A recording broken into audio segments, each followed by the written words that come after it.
بسم الله الرحمن الرحيم الحمد لله رب العالمين والصلاة والسلام على أشرف الأنبياء والمرسلين محمد رسول الله صلى الله عليه وآله وصحبه وسلم تسليما كثيرا كثيرا فما بعد. My brothers and sisters, you will remember a time when we used to say seeing is believing. That is no longer true about videos.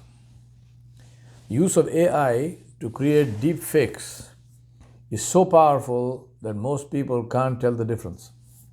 As time passes, the technology will develop to the extent that we will simply not be able to tell the difference between real footage and doctored or simply created footage about a person or incident that never happened and so could never have been filmed. Remember the video of the smoking fish eating a snake? That's an excellent example of a fake video. Most are not so benign as that. People make fake videos to influence minds and hearts to serve their own reasons, and we are their unsuspecting victims. The fake video industry is worth billions of dollars and has massive official support in some countries. Its purpose is to promote hatred, racism, prejudice, and violence, to distract attention of the general population, that is you and I, from their real purpose, which is looting our resources and the legacy of our children. With these people, compassion, justice, suffering, deprivation, poverty, nothing has any value or meaning except the predatory, single-minded pursuit of profit and power at any cost. That is because we pay the price, not they. They merely gross the profits, thanks to our cooperation in being and remaining distracted and not getting organized and not asking critical questions.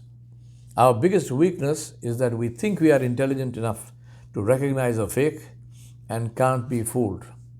And when we do get fooled, which is all the time, our ego won't let us admit it. We are the fake video maker's dream come true. What is the solution? Never look at a video that is not from a source you trust. I don't mean the person forwarding you, I mean the one who made it. Guarding our sight, which Rasulullah ﷺ advised us to do, has a whole new meaning in today's world. Never has it been more necessary to sincerely ask Allah subhanahu wa ta'ala, Allahumma arina al-haqqa haqqan warzuqna ittiba'ah wa arina al-batila batilan warzuqna ijtinabah. O Allah, show me the truth as truth and give me the ability to follow it, and show me falsehood for what it is, falsehood as falsehood, and give me the ability to abstain from it. Never has it been more critical to remind ourselves about the categorical statement that Allah Jalla Jalaluhu made about what defines us as Muslims: justice. Allah subhanahu wa ta'ala said, A'udhu billahi minash shaitanir rajim, Ya ayyuhalladhina amanu kunu qawamina bil qisti shuhada'a lillahi walau ala anfusikum abil walidaini wal aqrabina in yakun ghaniyan aw faqira fallahu awla bihima fala tattabi'ul hawa an ta'dilu wa in talwu aw turidu fa inna Allaha kana bima ta'maluna khabira. The ayat in Surah An-Nisa, which means, O you who believe, stand out firmly for justice as witnesses to Allah Jalla Shanuhu, even though it be against yourselves or your parents or your kin, be they rich or poor. Allah subhanahu wa ta'ala is a better protector for both than you. So do not follow your lusts, the lust of your heart, lest you may avoid justice. And if you distort your witness or refuse to give it, verily Allah subhanahu wa ta'ala is ever well acquainted with what you do. Justice is the bedrock of our faith. Lying is the worst and biggest of sins in Islam. Our duty and signature is to stand for justice as witnesses to Allah subhanahu wa ta'ala Jalla Jalaluhu, from whom nothing is hidden. After the assassination of President John F. Kennedy on Friday, November 22nd, 1963, I was 8 years old. There was a small but very powerful picture in the papers. It was the picture of an automatic rifle with the caption, "This is made for one reason only." That is the real story of social media. A story that most of us, like all addicts, refuse to believe. We try to convince ourselves that social media is value neutral, only a tool, benign, and something which is in our control. Believe me, that is the root of the problem and the reason for our addiction and enslavement. Social media is not about communication. It's about the use of technology to achieve the purpose of power brokers and power wielders, which is mind steering and mass control. They do it by creating anxiety and fear, which makes us willing, even eager, to accept surveillance and invasion of our privacy, which is the tool for mass control. How many of you saw the video of how China controlled COVID? It was by literally tracking every single individual's every movement and directing it to control the disease. Believe me, I'm not offering any prizes to guess what will happen to all the cameras and the social media app that tracks the movement of every person when COVID is finally a memory. The reality about surveillance and control is that once it is in, it never goes away. Another thing about social media is that it's like masturbation. It takes away the drive without achieving any result. How many times have you seen a WhatsApp video about some great injustice and cruelty, the sunken cheeks of a starving child, war-torn Yemen, or the Uyghur and Rohingya genocide? How many times did this bring tears to your eyes, turmoil in your heart, and a great passion to put a stop to this oppression? How many times did you then forward that message or video to all your friends, doing that multiple times because WhatsApp does not allow you to forward it to more than 5 people at a time? And then, how many times did you sleep well that night? Did you sleep knowing that the injustice had been stopped, the starving children fed, the murder of innocents stopped, and the perpetrators brought to justice? Or did you sleep because your passion cooled down after forwarding the messages so many times? Results come from acting on the passion in meaningful ways, not in forwarding messages. But do we learn? As I told you, we are the dream come true of the people who want to and who do rule us. Social media creators are experts in psychology and masters at manipulation so that the individual becomes mentally dependent and a blind and willing follower. His every click, his attention, his involvement generates revenue for them. They become billionaires thanks to us. What do we get in the process? We must ask that question. Remember that at one end of this string is an expert in psychology, unburdened by any ethics or values or morals, earning millions because he can manipulate you. And at the other end is your child, innocent, malleable, totally incapable of resisting, let alone combating the sweet poison that is being fed to him. And worse, a parent who thinks that he or she knows and is in control. In the words of Daniel Boorstin, who said, "The greatest enemy of knowledge is not ignorance, it is the illusion of knowledge." We think we know. We think we are in control. We think it won't harm us. We are wrong.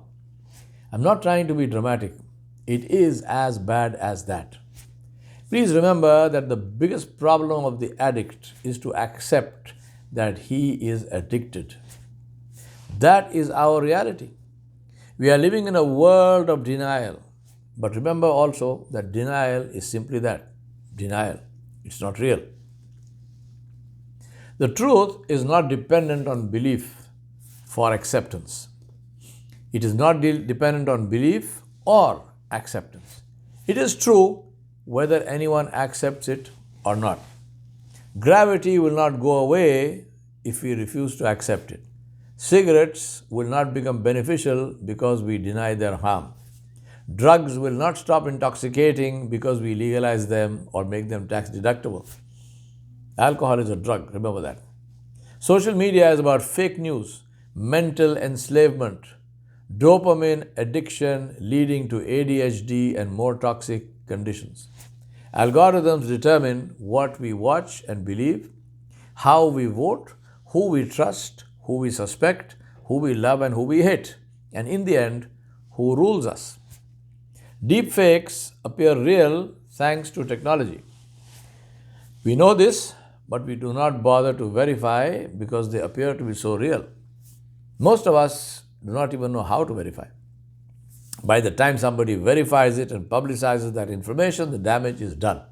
Hearts have changed, stereotypes are reinforced, people are demonized, violence is legitimized, and prejudice becomes ever more ingrained.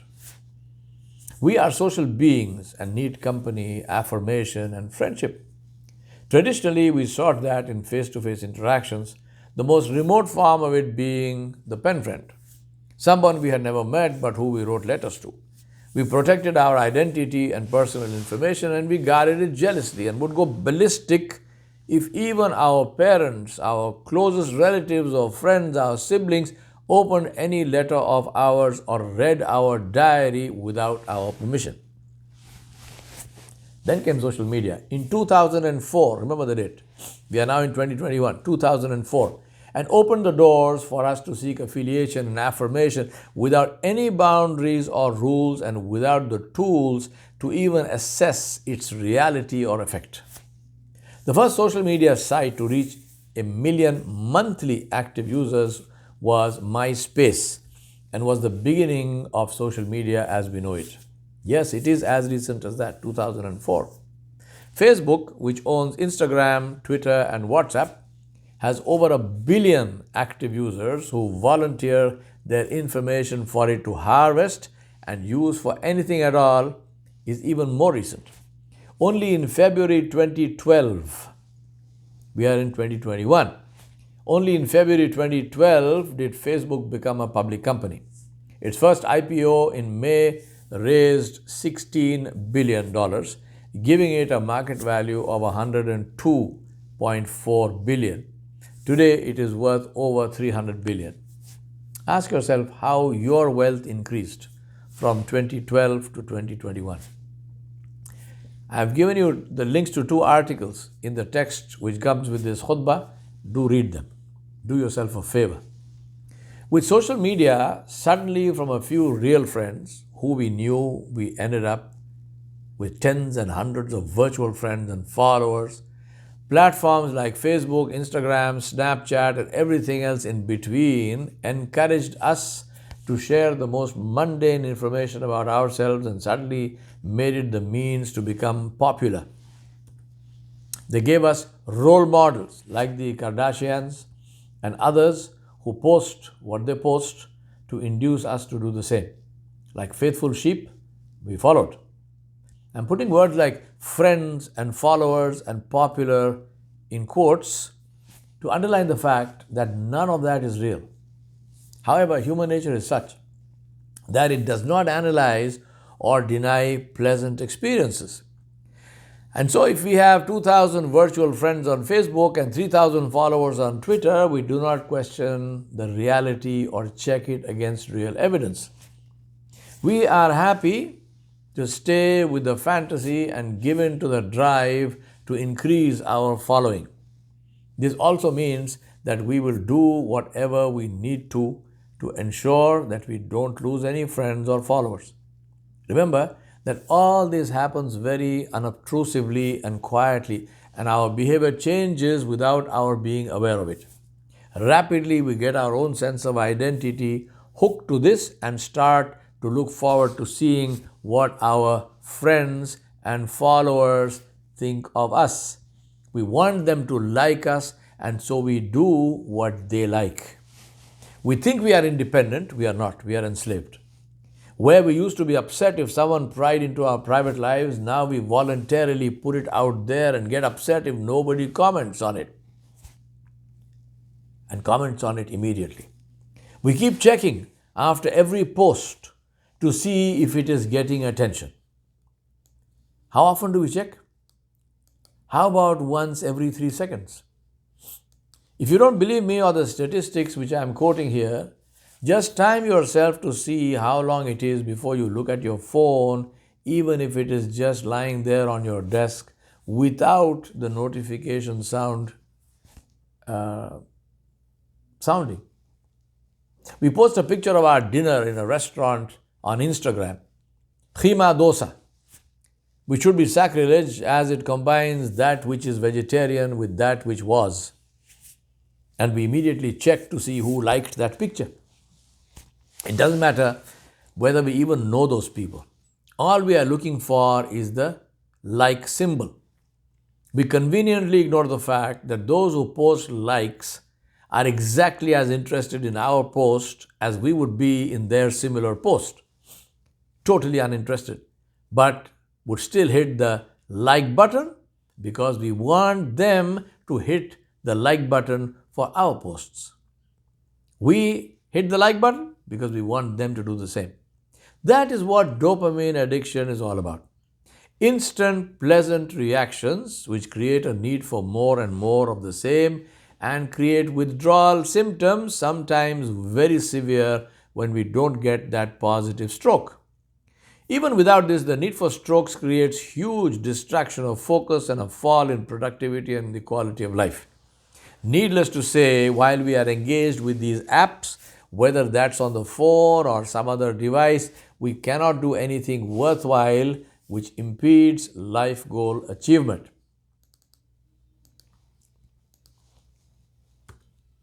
Dopamine is a drug which is created in the body like cancer. And just because it is created in your body doesn't mean it won't kill you. It will. Also like cancer. Imagine the effect of dopamine addiction on children. Yes, children. Your children, thanks to you.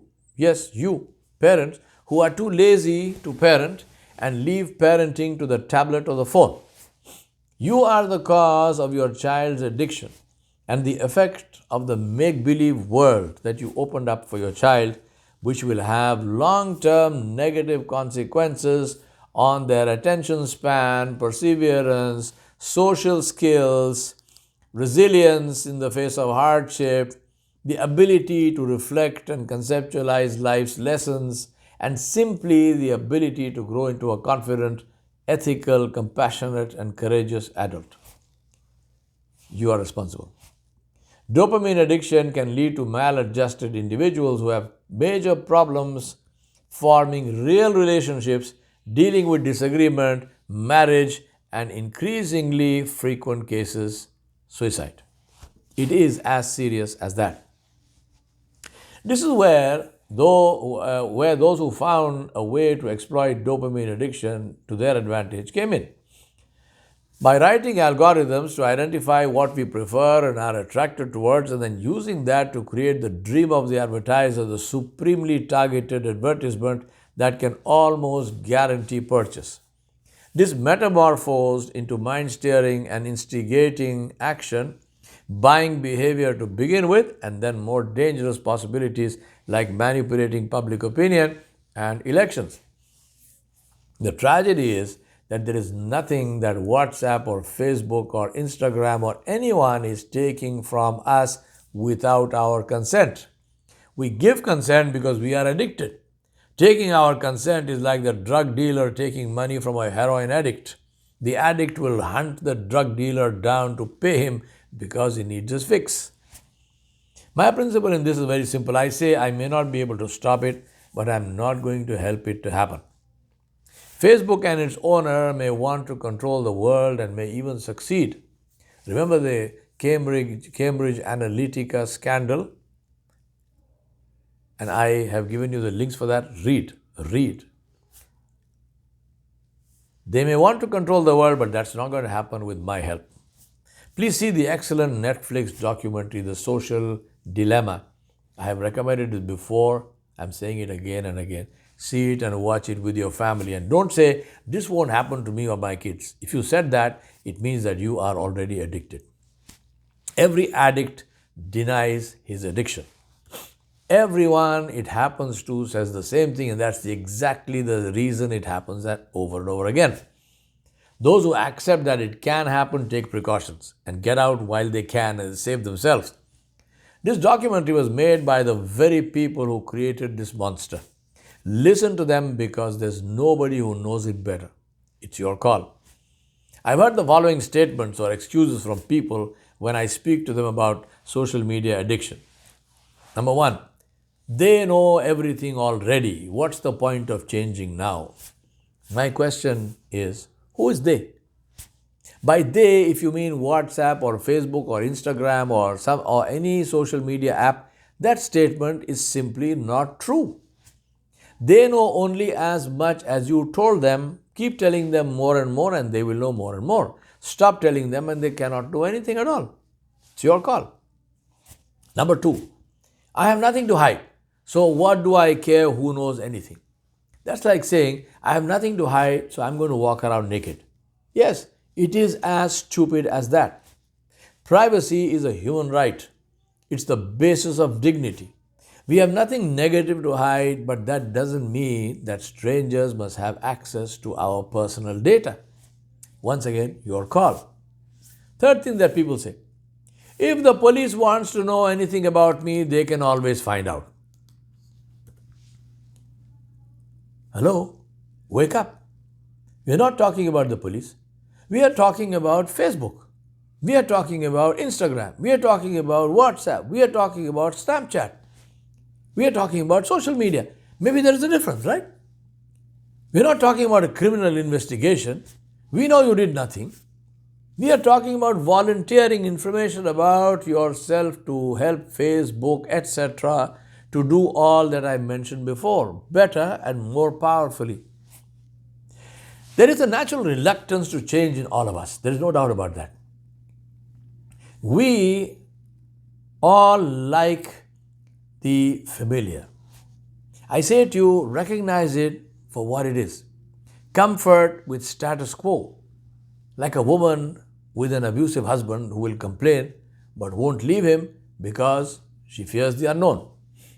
We are the victims of FOMO. Millennials don't need me to explain this, but for others. FOMO is fear of missing out.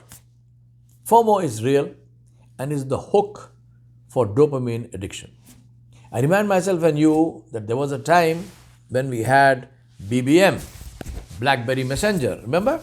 We used to call it Bahut Badi Musibat. We thought that life was not possible without it. Where is it today? So also WhatsApp or whatever else. Treat a tool like a tool and your spouse like a spouse, not vice versa. So what do you need to do? 5 critical things. Number 1, reclaim your dignity. Respect your own privacy. Get out of all social media. Use email knowing that it's not encrypted, and so it means that almost anyone can read it, not only the Facebook programmer. So write what you are okay with people reading. Be responsible in what you write. I know that free international calling is very attractive, so keep your one chat app for that only. Don't use it to send and receive images and videos or in the place of education. WhatsApp University is the site for ignorance, not knowledge. Keep one app, delete all others. Facebook first, then Instagram, then Snapchat, then WhatsApp. Remember that your children follow you. And when they meet Allah, they will remember you. Number 2, relearn to read. Since Wahi has stopped, reading is the only way. No, listening to lectures is not enough. It's not even close. A book is a book. Start a book club to encourage yourself and others to read. Read together. Believe me, once you get into the habit, you will wish you had done it earlier. Number 3, make real friends, not virtual friends. This is a skill we lose over time, and the reason why people are lonely in their old age. Loneliness kills, and the solution is never to lose the skill to make new friends. Making friends is the best way to give da'wah because you can only sell to friends. And number 4, relearn to communicate. Smileys, icons, GIFs don't substitute for conversation. Communication is the key to success in every aspect of life. You learn to communicate by communicating, not by having your face in your phone all the time. Talk to people face to face, even if now it means mask to mask, until we can resume our normal interactions. And number 5, think for yourself and make your own decisions. It's your life, reclaim it. Let me reiterate, it's not about them, it's about us. What do we want to do with our lives? Allow others to use us as commodities for their personal benefit, or take charge of our lives and live in a way that is positive and dignified and powerful? Have real friends, make real contributions, knowing that this takes time and persistence, and leave behind a legacy. For those who want to say at the end of all this, what difference does my leaving this space make? After all, I am only one person. If you think you are too small to make a difference, think of the coronavirus. It changed the world. I say to you, even if you can't stop them, don't join them. For in the end, it's not about them. It's about you. It's about us. ربنا فاغفر لنا ذنوبنا وكفر عنا سيئاتنا وتوفنا مع الأبرار. ربنا آتنا في الدنيا حسنة وفي الآخرة حسنة وقنا عذاب النار. وصلى الله على نبي الكريم وعلى آله وصحبه أجمعين برحمتك يا أرحم الراحمين والحمد لله رب العالمين. والسلام عليكم ورحمة الله وبركاته.